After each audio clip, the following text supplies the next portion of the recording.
في ذكرى مولد النور. نص شعري للأطفال.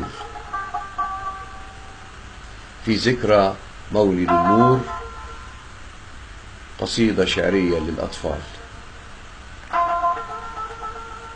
شعر رفعت المرصفي.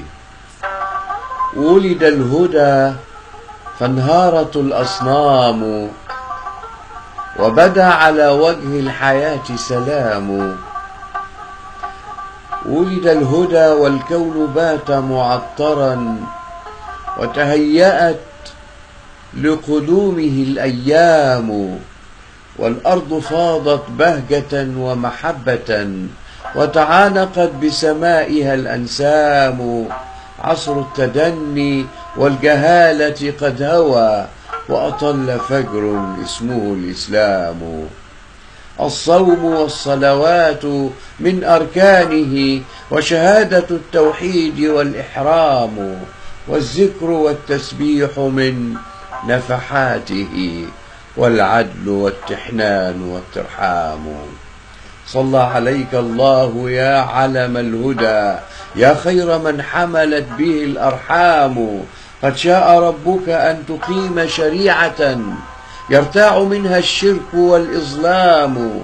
قد شاء ربك أن تكون منارة ليسير خلف ضيائك الأقوام. ماذا يضيف الشعر في هذا الشزع؟ بهت القصيد وجفت الأقلام.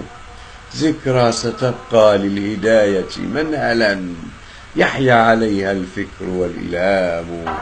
ماذا يضيف الشعر في هذا السنة؟ بهت القصيد وجفت الأقلام. ولد الهدى فانهارت الأصنام، وبدا على وجه الحياة سلام. ولد الهدى والكون بات معطرا، وتهيأت بقدومه الأيام. والأرض فاضت بهجة ومحبة، وتعانقت بسمائها الأنسام. عصر التدني والجهالة قد هوى، وأطل فجر اسمه الإسلام. وأطل فجر اسمه الإسلام.